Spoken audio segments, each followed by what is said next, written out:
Even though we are virtual, we are still fortunate to continue the guest speaker tradition.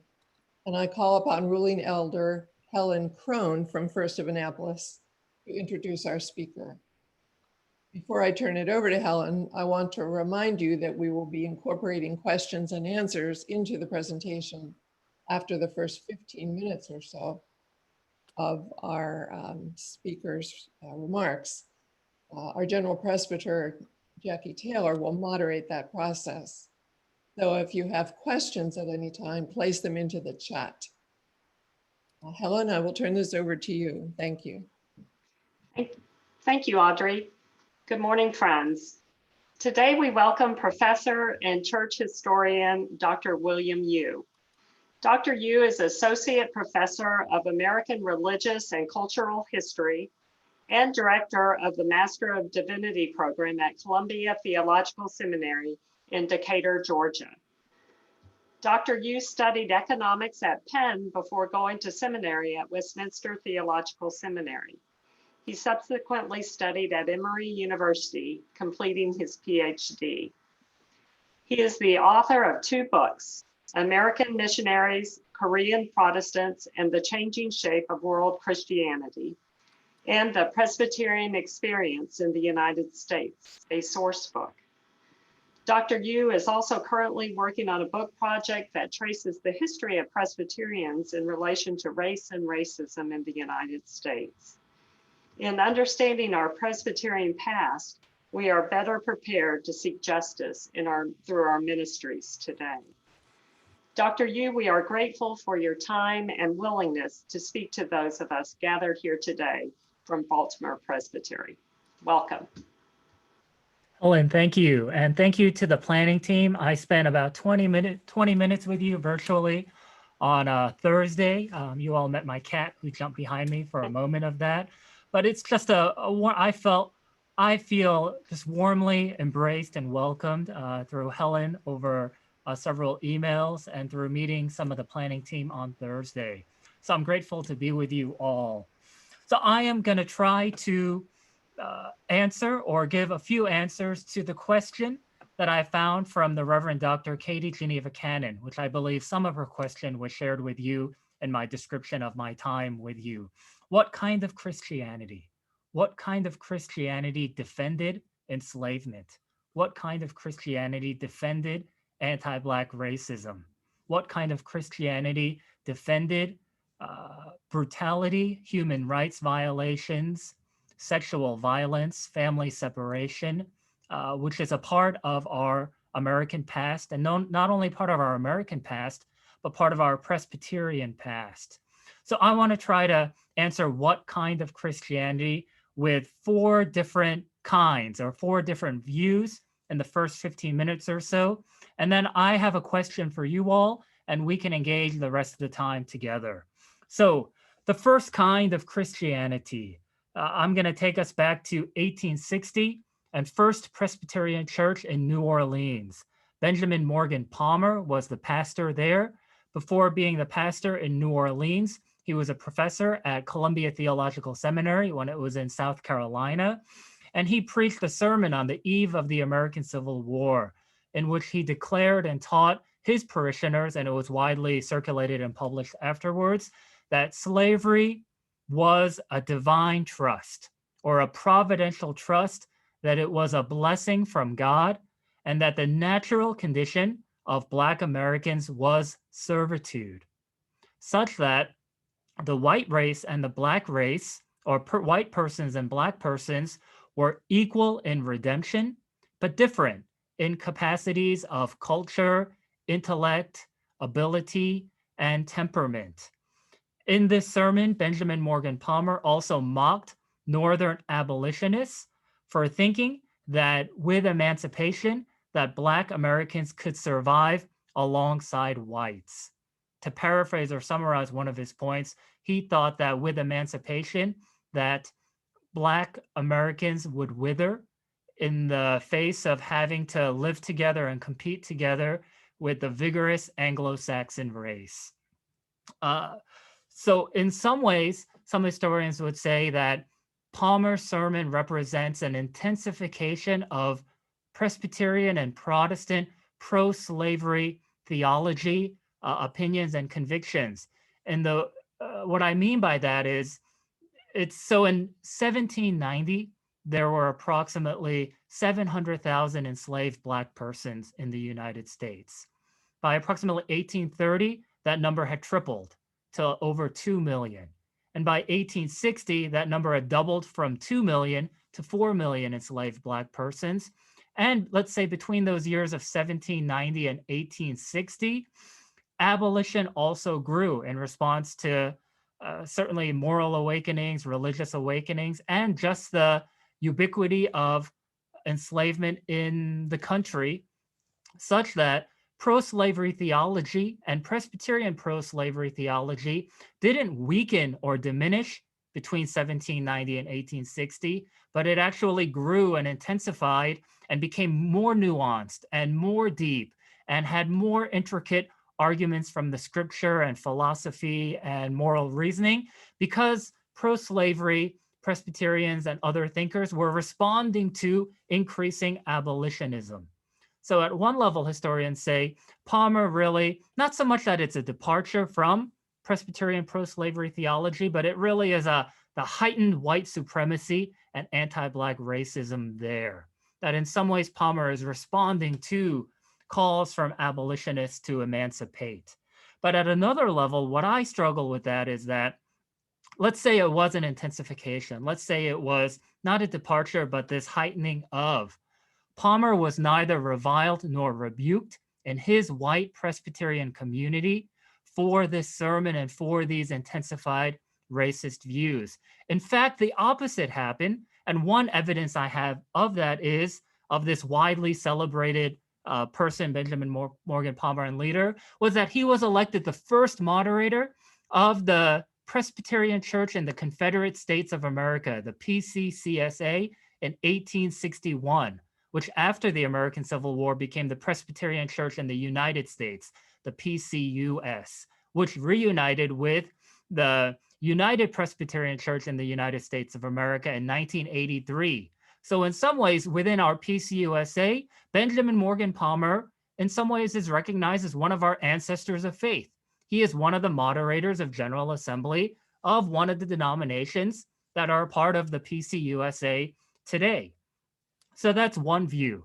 This view, again, of spiritually we are equal in redemption, but there are differences such that there is a superior race, the white race, and an inferior race, the Black race, and that the natural and normal condition of Black Americans is servitude, that's what they're equipped for. That's how God designed not only enslavement, but perhaps racial relations in this country, according to Palmer.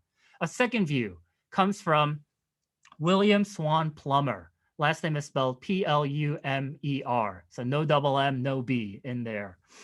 He was a graduate of Princeton Theological Seminary, and he wrote in 1848, I believe while he was the newly installed, maybe he'd been there for a year or two, of pastor of Franklin Street Presbyterian Church in Baltimore, Maryland.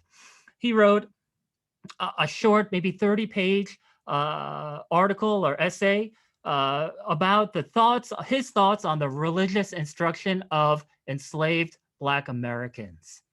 And much of his tract there is in support of increased religious education, in this case, really Christian education on Southern plantations. So for him, he really emphasized in this tract that the goal in 1848, in his mind, was not emancipation, but evangelization. That the most pressing and urgent need in the face of approximately at that point over 3 million enslaved Black Americans throughout the American South was Christian education. And in fact, he also referenced the 1831, that's about 17 years before he wrote this, Nat Turner's Rebellion in the Commonwealth of Virginia. And he noted that Nat Turner had appealed to Christianity and Christian teachings. And again, not the teachings that he had learned from enslavers, but the teaching that he had learned through reading and through his own experiences as a motivating factor for liberation and for freedom and for revolt. And so for Plummer, it was this idea that's not the kind of Christian teaching that is helping enslaved Black persons, nor is that the kind of Christian teaching that is maintaining order. And again, order for a lot of these white Southern and Northern defenders of enslavement and Presbyterians, it's not precisely defined. So at one level, it could be moral order, religious order, church order, and the like. But there is a concern there. And so he notes that if this kind of evangelization and education is going to happen, because what enslaved Black persons need most is the word and sacraments, to be baptized and to have communion and to grow in the faith, but to grow in the Christian faith in a way that did not inspire freedom or independence or emancipation.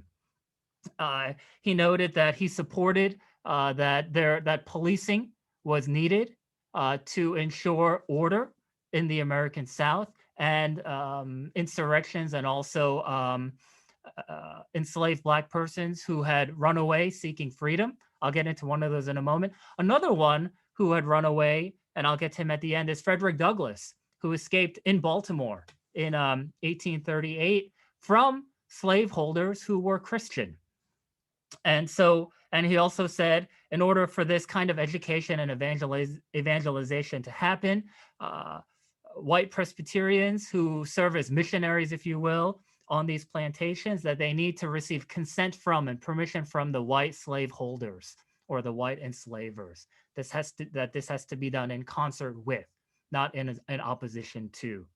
And in other ways, Plummer's ideas reflect this other principle that emerged in Southern white Presbyterianism, but really became more broadly recognized in American Presbyterianism, this idea of the spirituality of the church, that the church is a spiritual entity and organization that should not be involved in larger social reforms and political movements, that what Presbyterians can do best is to train ministers to be ministers of word and sacrament, to teach the Bible, to offer baptism and communion, and to refrain from political activities, to refrain from larger movements that might, to one of Plummer's colleagues who eventually taught at Columbia Seminary, James Henley Thornwell, that the church is not a universal moral institute of good, that the church is not a place that is called to upend larger social systems. But so for Thornwell, the idea of, as we read and studied in Amos chapter 5, 23 and 24, justice and righteousness happens at an interpersonal, individual level. So what we really want to do, and the real problems with enslavement, we want the best of, to use their language, it's not appropriate today, but the best of Christian masters and the best of Christian slaves. The problem with enslavement is there are some violations that are happening. And so how we reform these sins is through education and evangelization. That the problem isn't enslavement as a system, but the problem is there are individual white slaveholders that are doing wrong, and there are others that are restricting Christian teaching. And that's where we need, that's what justice and righteousness look like. It doesn't look like upending an entire system that we've inherited, that God has given us, an economic system, a social system, a political system that really is found, that enslavement is foundational to that. So that's a second view. A third view, so we have Palmer and we have Plummer, is James Pennington at Shiloh Presbyterian Church, a Black Presbyterian congregation in New York City in 1853. I think about 2 decades before 1853, he escaped from enslavement on the eastern shore of Maryland and eventually made his way to Pennsylvania on the border. Maryland was a state where there were many instances of enslaved persons who had escaped because of the border between Maryland and Pennsylvania and the way to get into Pennsylvania. And of course, he feared for his life, and it was a very traumatic experience, but he found his way into a Quaker home, a home of a white Quaker couple in Pennsylvania, on the border there between Pennsylvania and Maryland, who took James Pennington in, hid him, fed him, and helped him make his way up north. Eventually, I think he was one of the first Black students at Yale in studying divinity to become a pastor. And in 1853, he was at this point a well-established but still racially discriminated against pastor in what was known as the New School Presbyterian Church. So Presbyterians did not divide in any major way over the issue of slavery. Methodists divided into the Methodist Episcopal Church and the Methodist Episcopal Church South, the MEC and the MECS, in 1844. I think it happened there in 1844, 1845, when the division kind of became official. Baptists divided, and you have the Southern Baptist Convention, which continues to exist today, in 1845. Presbyterians did divide in 1837, but they divided largely over theological issues tied to revivalism and the doctrine of original sin. But some would say there is some evidence that that slavery, while not formally part of the debates and the divisions, that it was a part of what was happening, such that, and they divided, and they both called themselves the Presbyterian Church in the United States of America. So it's quite confusing. You had two PCUSAs. So what one group said, the group that was not as enthusiastic about revivals and not enthusiastic to any theological alterations to what was known as the imputation of Adam's sin, that we sin because we've inherited the sins of Adam and Eve, not open to any kind of revision happening there. They call themselves the old school. Like some of my students say, is that what you're calling them? And I said, no. They self-identified as the PCUSA OS old school and the PCUSA new school, that we're more open to revivals and thinking about what original sin means and some modifications to it. Oh, I'm at 15 minutes. That was my timer. So let me quickly go. So he's part of the new school, and Pennington, he criticized his denomination in a sermon to his presbytery in New York City in 1853, saying, look, the Presbyterians, we've denounced slavery. In 1818, the General Assembly of the PCUSA, back then when it was united, they said, we've condemned slavery. We've said that it is a gross violation. These are the words in the GA minutes of 1818. A gross violation of human rights, that it's utterly inconsistent with the law of God because it goes against the principle of neighbor love. And we've said it's totally irreconcilable with the gospel of Christ. We've condemned slavery, but we do not discipline slaveholders. And we continue to fellowship with slaveholders for the sake of church unity. We do nothing. There is no discipline. There is no action that backs this condemnation. With such a condemnation, you would think there would be strong discipline or strong action, or for Pennington, in this case in 1853, there would be a sense of what I'm calling for here in 1853 is I want to know in the PCUSA New School, how many of our church members in the South, how many of our siblings, he would use the language of brethren in the South, own enslaved persons? How many? How do they treat their enslaved persons? What are they doing about the problems that we've condemned of family separation? What I mean by family separation is the idea that families were not safe from slaveholder selling. Slaveholders would sell one member of a family, a mother, a father, or children, and there were no laws that protected families from staying together. What are we doing about that? We've condemned that too. And though they did not condemn it explicitly, in part, I think because they were uncomfortable with kind of language around sexual violence, but there is rape and there is sexual violence occurring. What are we doing about that? So what Pennington said there is, of course, I want more action, but his criticism in 1853 was really centered on the Presbytery and the larger denomination at their General Assembly, lack of support for a motion to collect data on the numbers and conditions of enslaved persons in their denomination. We just have a lot of talk, and that's it. And finally, I know I'm over time, but hopefully you can bear with me for 2 more minutes. Archibald Alexander, my last view, from Princeton Seminary in 1846. He had taught there for over 2 decades. He was, I think, the first professor of Princeton Seminary in theology. Probably if he was the first, he taught everything early on. But he supported what was a widespread popular movement that white Presbyterians in the northern states endorsed the American Colonization Society. I know we don't actually learn a lot about that today.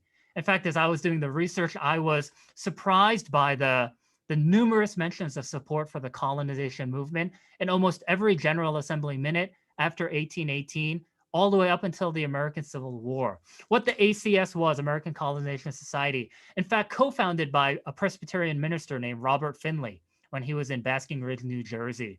It was a movement to send free, not enslaved, but free Black Americans to Africa. And ultimately, they settled on the country of Liberia.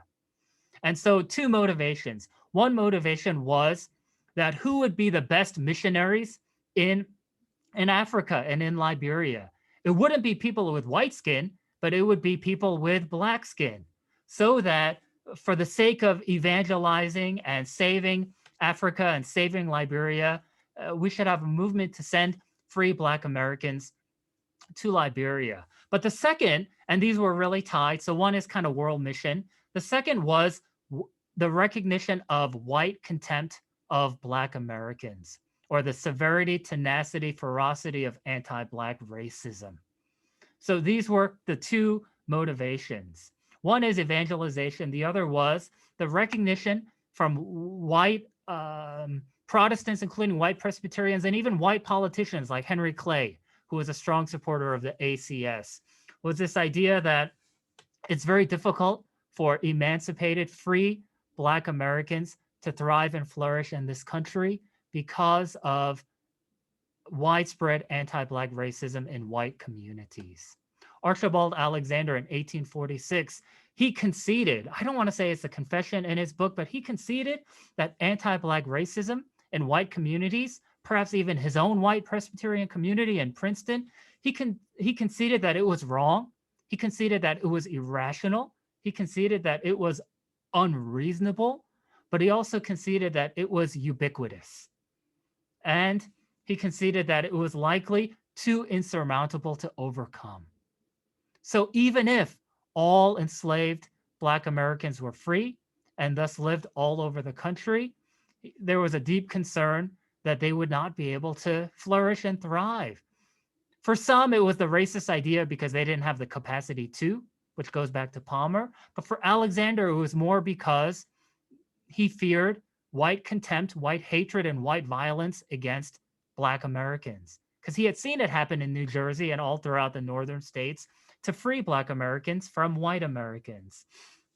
What's interesting to me is that, so one of his conclusions, to you and me as I'm talking and I see some of your faces like, man, that's really messed up. And it is. To me, the obvious conclusion to Archibald Alexander's problem, if you will, and it's really a white problem, right, is, okay, rather than supporting the colonization movement, which many free Black Americans said, we don't want to go. This has been our country for centuries. We've been here just as long as white Americans. In fact, the first graduate of Princeton Seminary, Theodore S. Wright, W-R-I-G-H-T, he wrote in 1840 with a colleague that we don't support the colonization movement, that that's not what Black Presbyterians and Black people want. We want freedom in this country, the land of our foremothers and forefathers. So this really difficult, there are so many challenges to the colonization movement. One is many Black Americans didn't want to go. Two is that many local persons in Liberia didn't want them to be there either, and it caused some kind of strife between the migrants and the local persons. And three is just the numbers, the math doesn't work.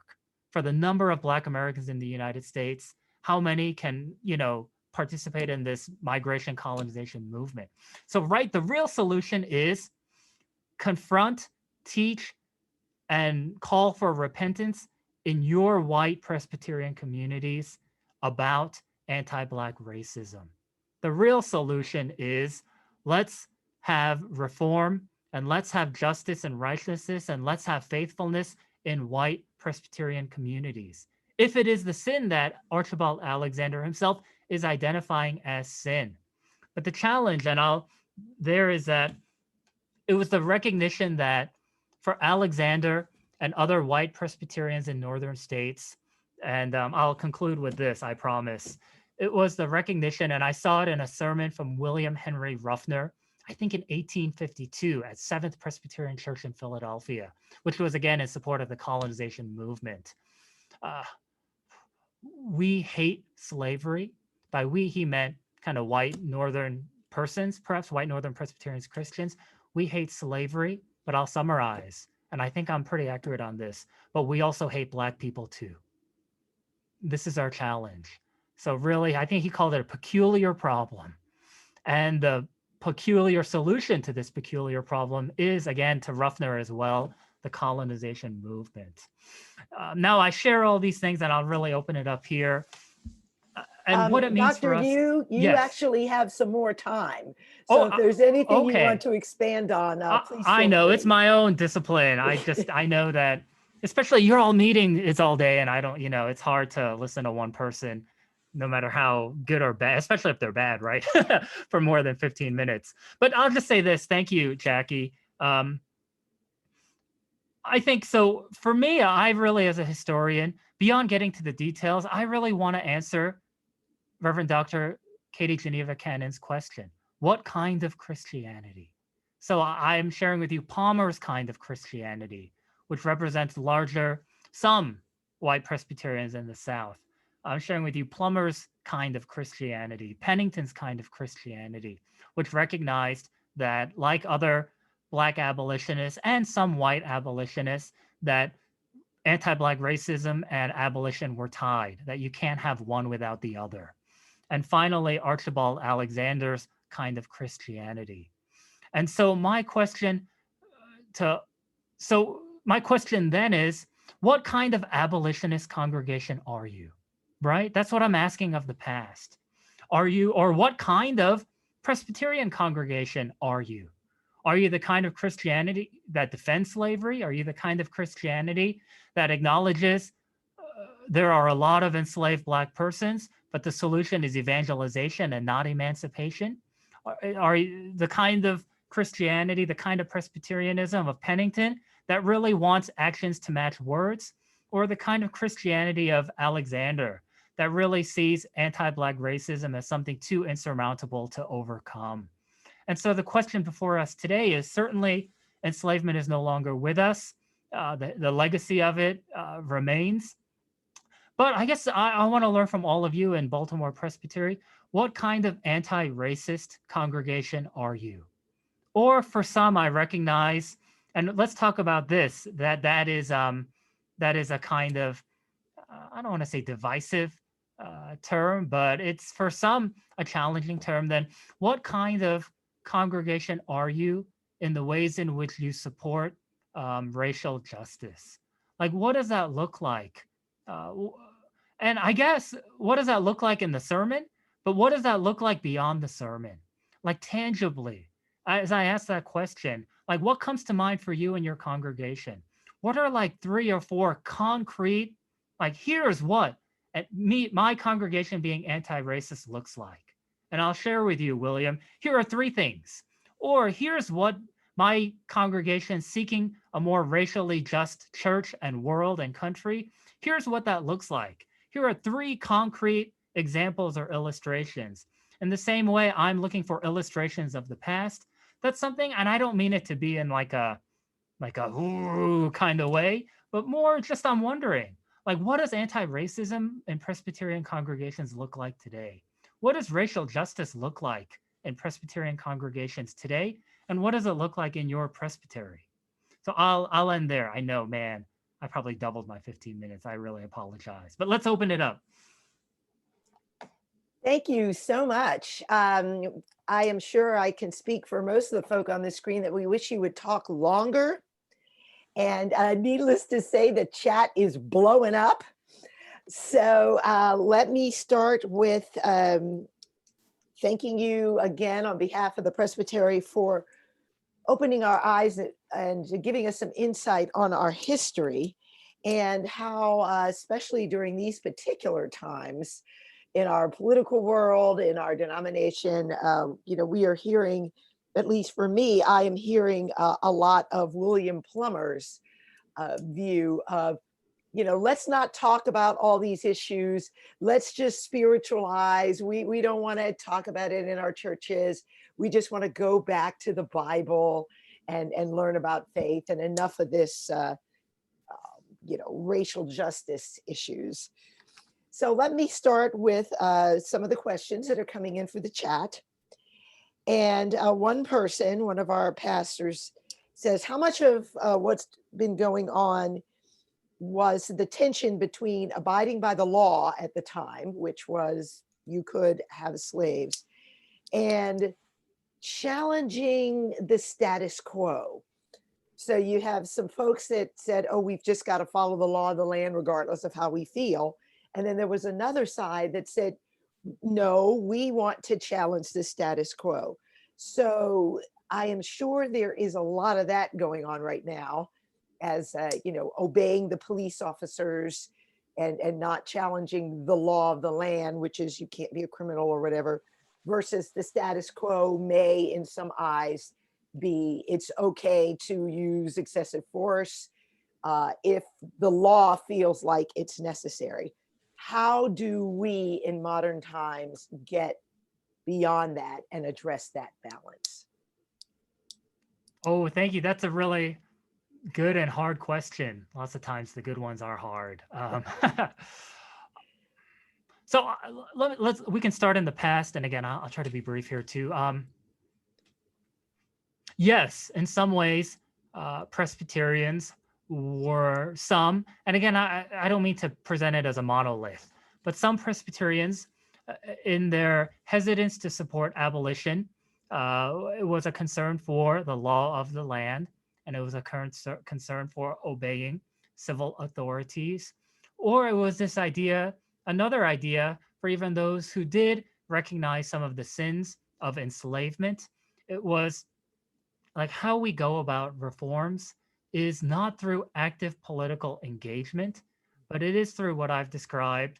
I think the challenge for Northern Presbyterians was just a lack of just the distance, the lack of contact. So what did real support look like for Northern abolitionists? That was a challenge, really. It was, and I know it was this idea of praying for, and certainly the challenge there was like, okay, beyond praying for, what's that look like, especially if you don't have contact with. So I also saw in the chat, one said there were some that supported the Underground Railroad and supporting enslaved persons who had escaped.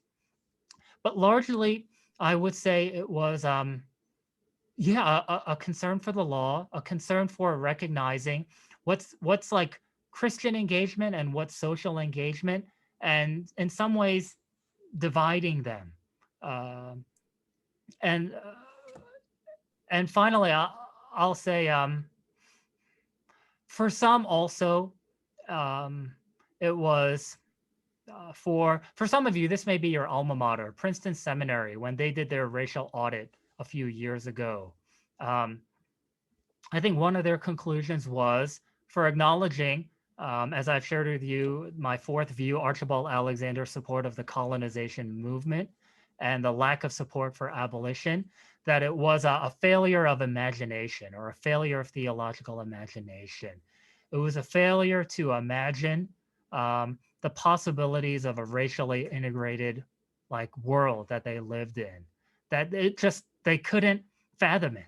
They couldn't fathom the idea of white persons and black persons, even in cities like New York City or Philadelphia, living together, because that was not the world that they knew. That was not the world that they inherited.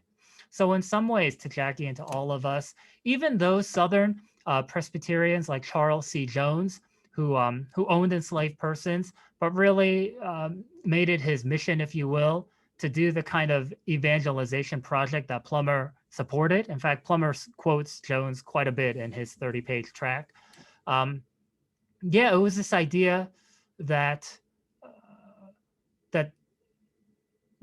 that he called it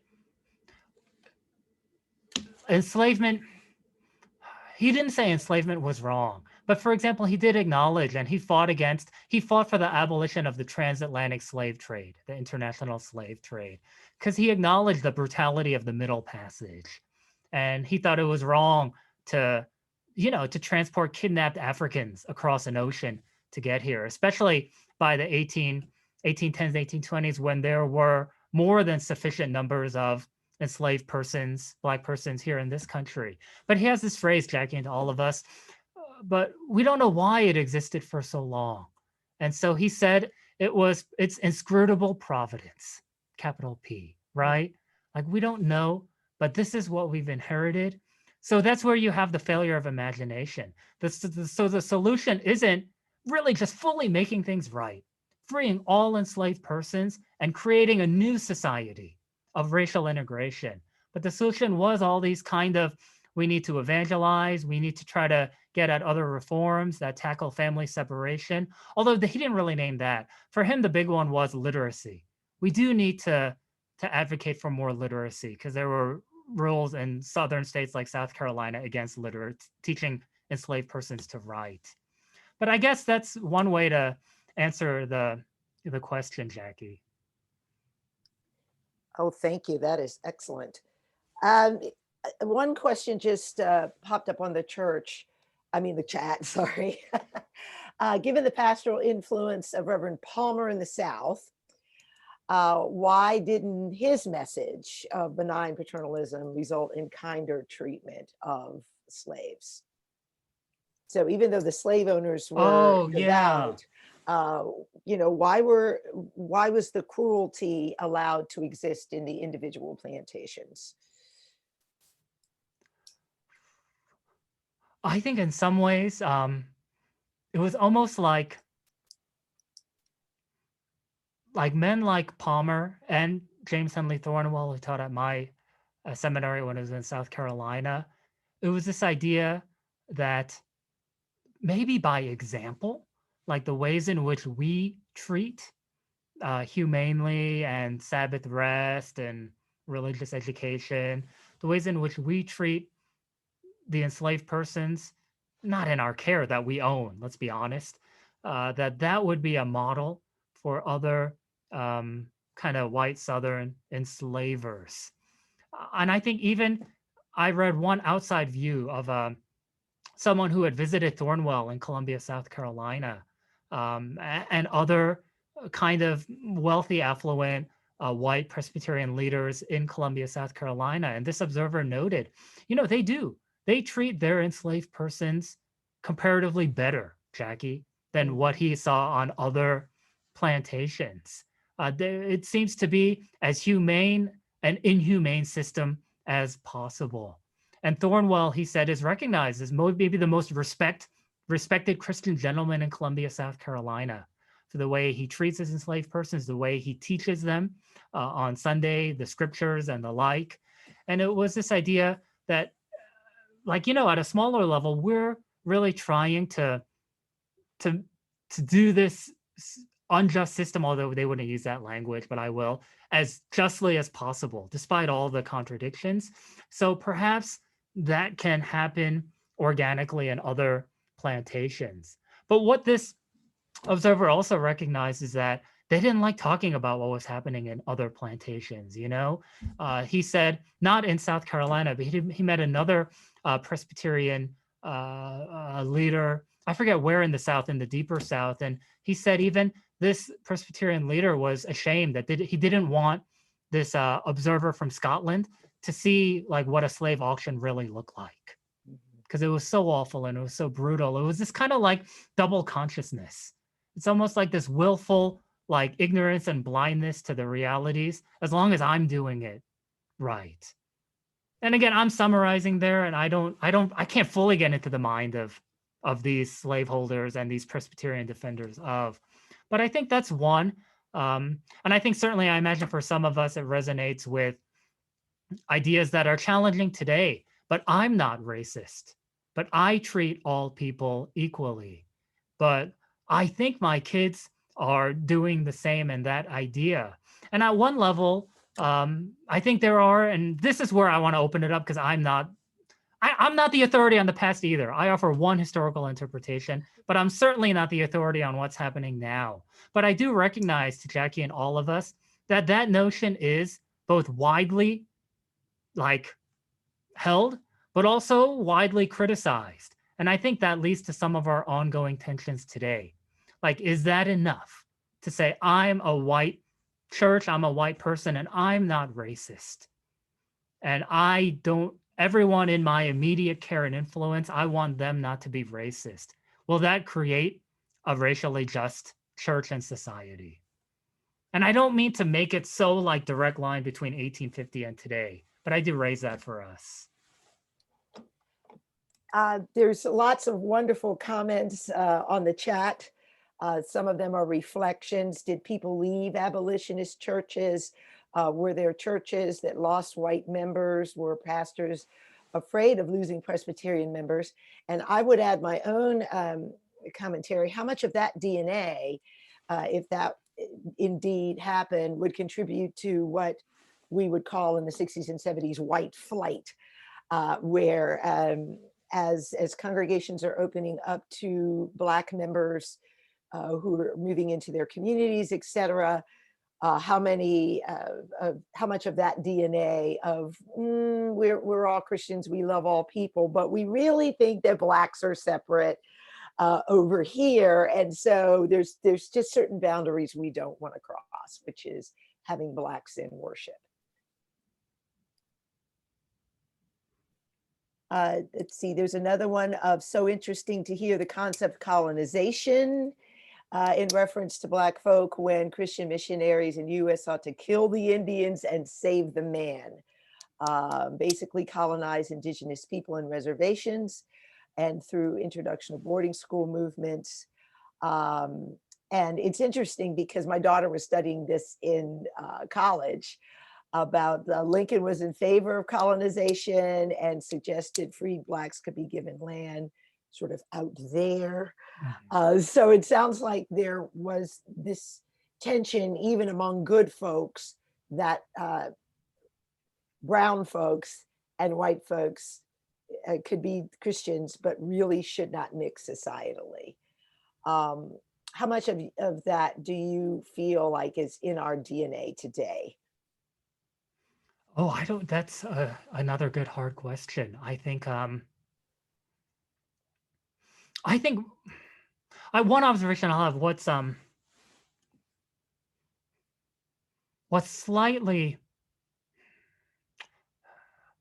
I think, different in our DNA is in some ways, as a historian, when I look back at antebellum, pre-1960, 1860 texts, and particularly in the colonization movement, there is a heartbreaking but illuminating clarity about what I called before the severity and ferocity and the ubiquity of anti-Black racism. It's clear, it's in the text. There's no other ways around it that we want.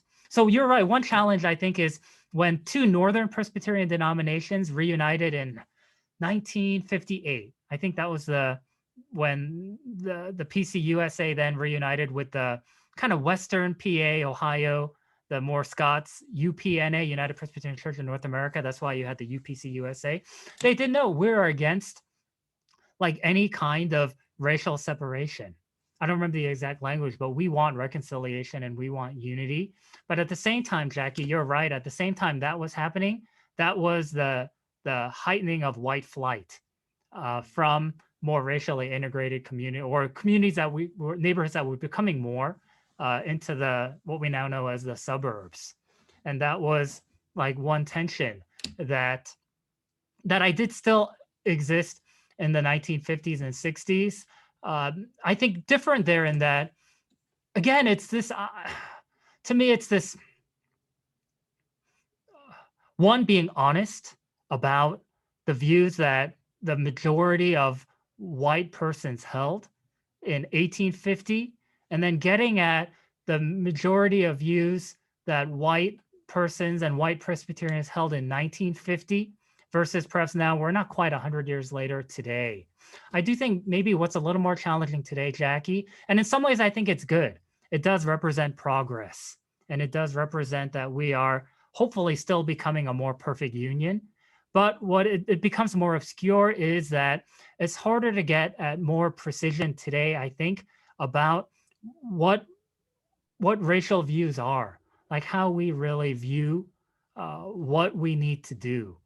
I think those challenges are, and that's where I think there's still lively debate. Some would say those challenges are reduced, less challenges, less redlining, less inequity and access to education. But some would say not less, it's just more subtle. And in fact, in some ways it's more subtle, so it's more widespread because you can't be obvious about it in the same ways because it's illegal. But I think that's, so in that ways, like, yeah, I think it was clearer, I think in 1850 and 1950, what some of the challenges would be because of what predominant white views were of, for example, Black people or other communities of color. I think that's more challenging today, in some ways that are good, but in some ways that are still hard, you know? Thank you. You mentioned in the early part of your talk about Baltimore City and Maryland and the area where we at the Presbytery of Baltimore call home. Is there anything else out of your studies of Maryland? Our Presbytery expands out to the western part of Maryland, down through Annapolis and up through Harford County, that you could share about our history in this particular area. Oh yeah, I wish I knew more. I do think Baltimore was throughout US history, when we think about racial justice and justice and the fight and the struggle, I do think it's always been a hotbed or a seedbed, if you will, of activism and also resistance, you know, for both racism and anti-racism. I think because of geography, certainly you see it in even the narrative of Frederick Douglass, how much he writes about his experience, not only in Maryland on the plantation that he was forced to live in, but in the shipyards, right? Fells Point. I think that's where he was in Baltimore. And that's where the awakening happened that escape was possible. I would say 100 years later, a lot of the movements for racial integration were in Baltimore and in Maryland. Wasn't there an amusement park that that Black Presbyterians were trying to racially integrate? And they also called for the help of then the stated clerk of one of the northern denominations, Eugene Carson Blake, to get involved. So yeah, that's always been a part of it. But I think what that reveals, what I see in the records, is because it's been a hotbed, I know that's probably not the right word, it's just a fancy academic word for lots was going on there. I do think what sometimes doesn't get recognized, that it was a pressure point both ways. So I think what gets assumed that it was a pressure point for all that is good and all of the activism. But I think it was a pressure point that also revealed some of the evil, right? And some of the ugliness and some of the opposition that some, including likely some white Presbyterians, held against abolition and against racial integration 100 years later. I think it's a both and. And I think sometimes there's a danger in making it an either or. To present the Baltimore Presbytery, no offense, no shade to you all, but to present it as a story of simply progress and growth and beauty and wonder. I don't know if that's the most honest and authentic like witness, you know? So on that same note, in your studies and sort of in your own wisdom of looking at the past, what is the balance for us today in pulling down the sort of mixed history of our presbytery of both justice and abolitionists and still held beliefs, and the conversations of today that are happening, like reparations, like sort of going back to a piety of seeing all folks are being equal? Do we learn more from our history, or do we just sort of take that into a box and just move forward with some of the modern day conversations like reparations, like overthrowing systems, like, refunding the police department in a different way. Where is the balance for us? Yeah, that's it's yeah, asking a historian about today, it's sometimes challenging. But I will say this, I think one lesson for me and one increasing conviction is whether you have a more outwardly a congregation that's more outwardly wanting to be engaged on movements like reforming police brutality and really getting into issues of what a more community-based model of policing might look like in some, particularly some communities that are majority Black or majority brown, right? Or whether it's through the piety model, Jackie, that you and I have both been engaging through this idea of really kind of focusing on like good spiritual teaching that'll lead to good action, but perhaps that'll happen more. I think one way some have seen is it can happen more incrementally. Like it can be bottom up. If I can like be convicted and I can share this with my family, and then I can share this with my neighbors and my congregation. And ultimately it's slower, but perhaps it can be more effective because it'll trickle up all the way to social reform, or whether it's looking at it top down, and these are not accurate, like, but whether it's the other way of really getting out there in the streets, if you will. For me, it's more like precision. If you're going to do it with the piety model, like welcome accountability. Like welcome accountability partners so that you're not always stuck at step one, like really what would getting to step two? And again, I don't want to say like 12 months, like God's time is God's time, right? But what does it look like in the piety model to get towards a more effective racially justice witness? Or if I'm on the other model, what does it look like in the other model, the socially active model, in ways that are really like resonating and effective? Like what's precisely happening? What is interfacing and engaging with perhaps activists who are not Presbyterian? How will that help us? Or how will that get us where we are? Or I think, Jackie and all of us, the challenge is, I think many of our congregations are actually in between. I don't want to say hot, cold, whatever, lukewarm, that's not right. But like kind of there's a diversity of perspectives within a congregation. But again, sorting that out to getting at some level of precision so that, again, I'm going to sound a little soapboxy and critical here. I don't mean to be, but so that we're not always at step one, so that we're not always every 3 years preaching the sermon against racism and white supremacy. I've already preached that sermon. And because of that sermon, here's what we've been doing.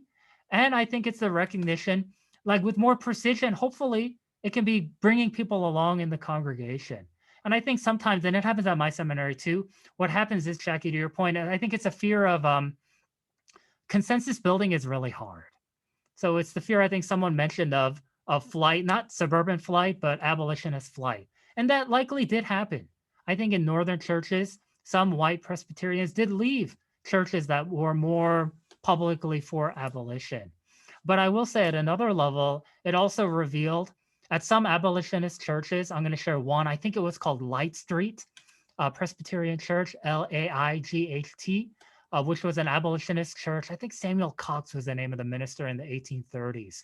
But one prominent lay leader, Arthur Tappan, Tappan, he was a part of the congregation, and he really helped fund some of the early abolitionist movements, like the American and Foreign Abolitionist Society, something like that. But, he invited a Black Presbyterian minister who was visiting his church, Samuel Cornish. Some of you may know Samuel Eli Cornish, Cornish, in the 1830s.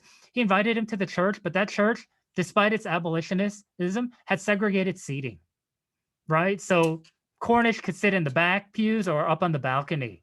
But his friend, colleague, Tappan recognized him and said, Samuel, come sit with me. And that was a day of pew rentals, right? Tappan had his own pew for him and his family. And I bet it was a pretty choicey, good pew because he was a fairly wealthy man.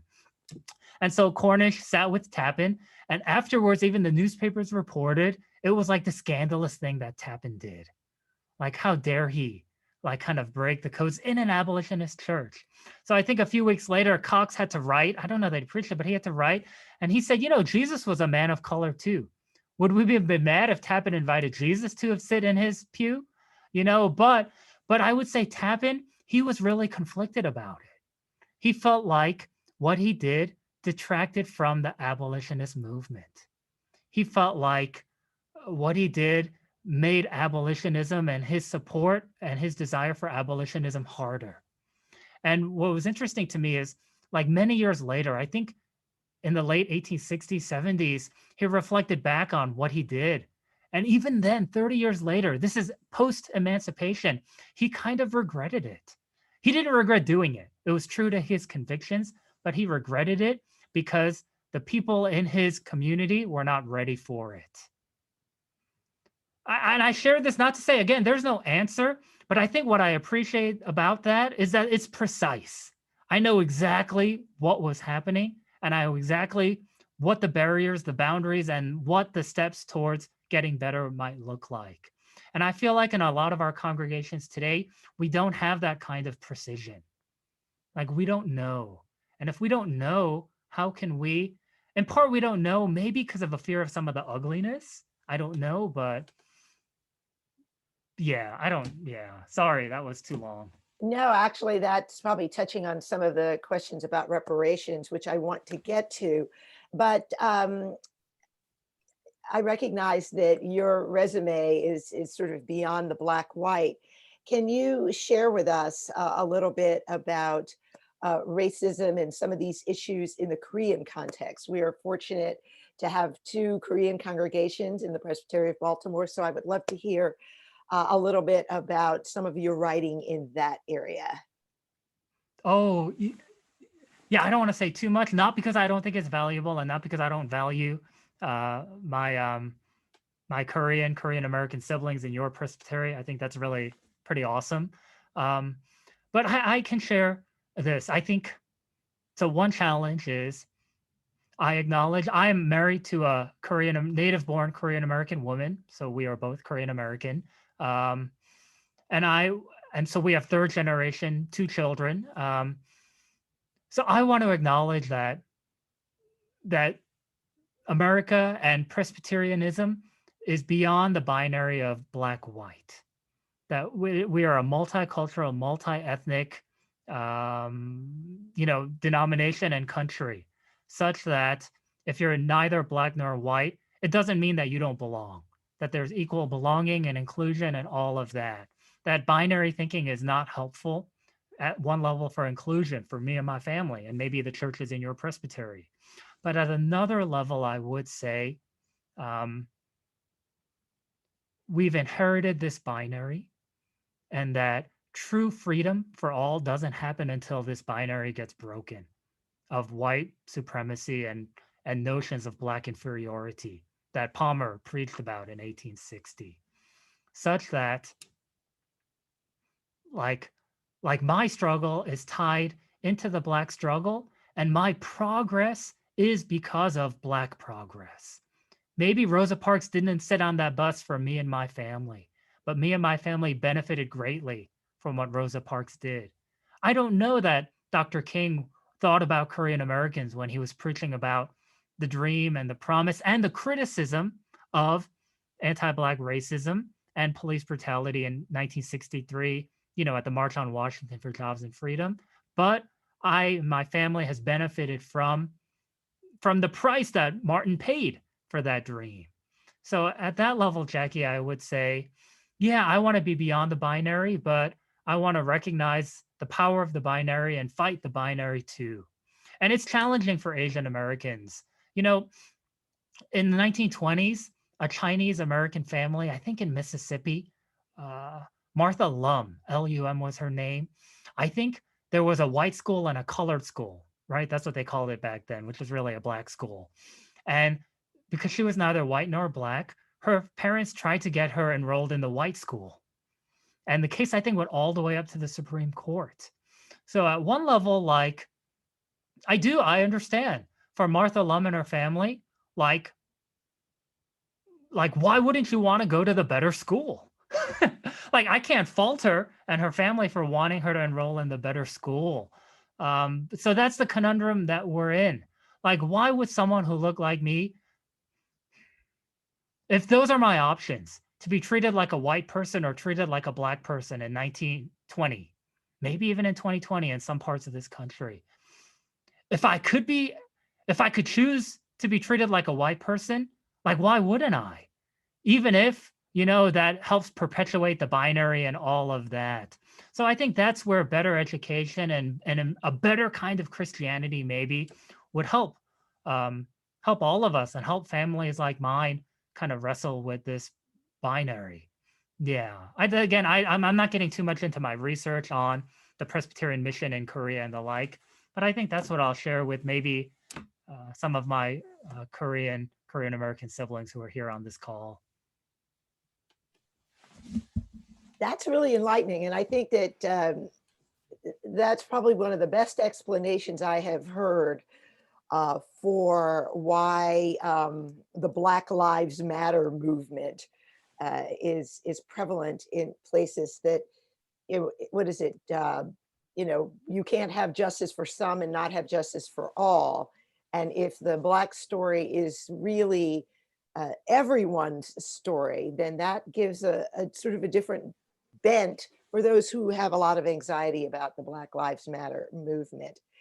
So in our presbytery, we are fortunate to have a mixed bag, though we are more homogenous on the European Americans.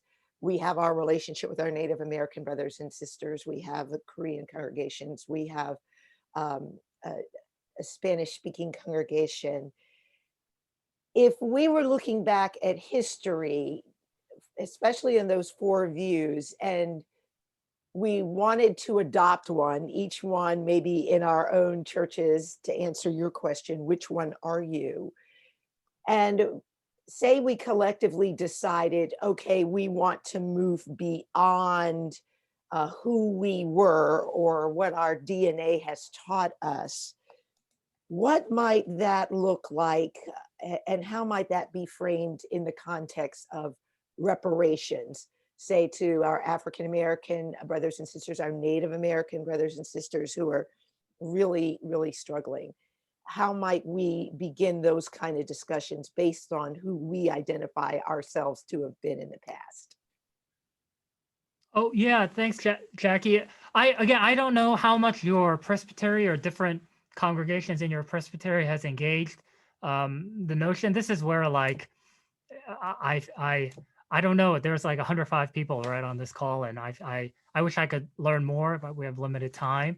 So it's more like we're different viewpoints. So one viewpoint that I can't say it's like popular or ubiquitous, but one viewpoint that has been a part of some pockets of American Protestantism in our history, let's say even from the 1950s to today, is the notion that reconciliation is not possible without reparation first. So reconciliation, the best kind of reconciliation, requires two parties that are at an equal level. And then once you're at an equal level, then reconciliation can happen. But so this view says reparation is needed before reconciliation, repair. So if one party is lower than the other party, let's repair the systems, the structures, the relationship. What's going on in a house. Let's repair what's going on in this family so that these two parties can then reconcile. So one of the challenges is that we're trying to reconcile like this with two parties that are not coming together at the table at the same level. So let's really do that, and then we can get to reconciliation. That's one view. So with that, what does that repair look like? And I think that's where some of the divisiveness comes in, because it gets to money. Let's be honest, right? It gets to money. So yeah, I think some of you may have studied James Foreman and the Black Manifesto and the ways in which this movement really did actually appeal directly to the Northern Presbyterian denomination, the UPC-USA, and caused a whole bunch of strife in 1969 and 1970, 1971, where the moderator then, I think his name was Sweezy, I can't remember the first name, he invited Jim Foreman to speak. I think it was in San Antonio at the General Assembly in 70, I think. Darn, this recorded, so I was going to say, don't quote me on that. But anyways, but yeah, and it was for Foreman this idea of like repair requires the sense of, in order for the Black communities and Black persons to really be made whole again, there needs to be repair of economic systems, and there needs to be a reparation for no compensation that happened after the American Civil War 100 years ago. So that was tied into that idea. So there is that. I think it is. So one thing I've shared before at another, and I promise this will be it on this, is I think I'm in our Book of Order, like we believe, right, that property is held in trust. We believe property doesn't belong to a congregation, but it belongs to the presbytery, right? This idea of incorporation. And in part, we believe that because we believe that property represents like ancestors of faith and generations of giving and stewardship. And it's this communal identity, even though at one level, and I think this drives some Presbyterians crazy, because I think at a financial level, or just for some at a rational level, it don't make sense, right? That why doesn't my individual property or my church property, why doesn't it belong to my church? We're paying all the bills right now in 2020, yet this building belongs to the presbytery, which is not paying the bills. And the reason we believe that and we practice this, I think it's because we want to recognize generations of stewardship and connections from the past to the present. So if we want to recognize stewardship that is positive, I think maybe we also want to recognize that some of that stewardship and some of that giving came from enslaved labor and unjust economic systems that, were built on this totally unjust system that never compensated enslaved then emancipated Black persons. Like maybe if we can look at stewardship like that, that might help. But again, it's hard for me to say all this when I don't know, like, I don't want to jump in from on high on whatever good and maybe even divisive dialogue you all are having with one another. Just one opinion. Our presbytery has a mandatory dismantling racism curriculum that leaders, staff, and pastors are expected to attend, and it has created some lively conversation. And we are seeing, like, we're a microcosm, I think, of the US, where we are having conversations and struggles that are both political in nature and theological. I think the pandemic has made us all very prickly, and some of the things that are emerging are adding a lot of fuel to the fire.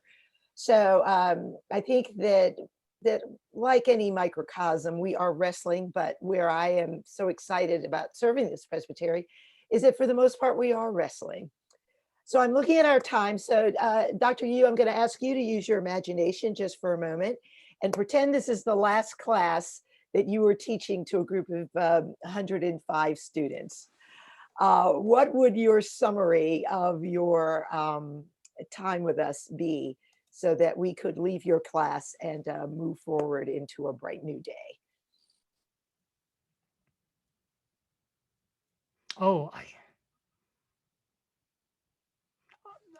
Something I share with my students and what I'm excited about as a theological educator is,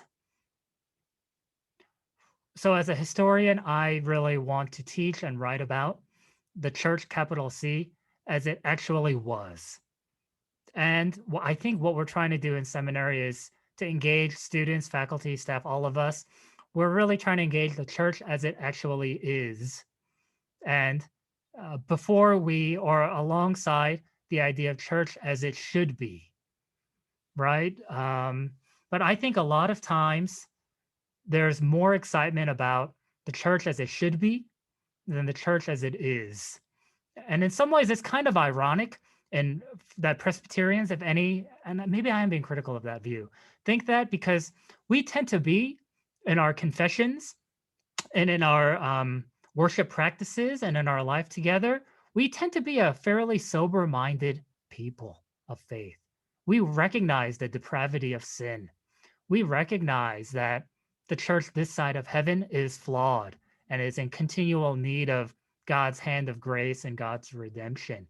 Yet, at the same time, I think particularly on race, we get really like not that kind of sober-minded and not that kind of confessional position and not that kind of recognition when we engage the church as it was and the church as it is. In some ways, I find we only really want to talk about the church as it should be.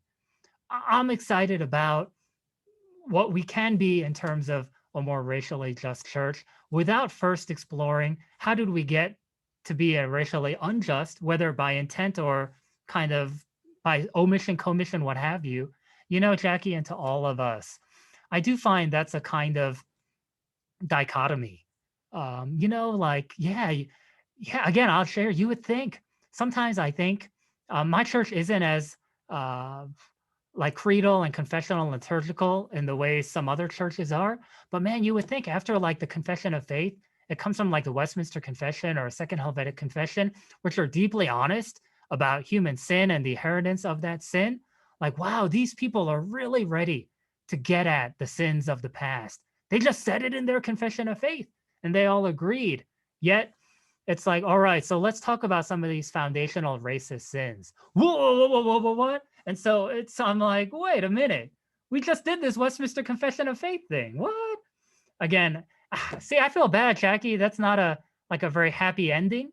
But I guess I'll share that. That's something we talk about some at our seminary. And so I'll share that with you.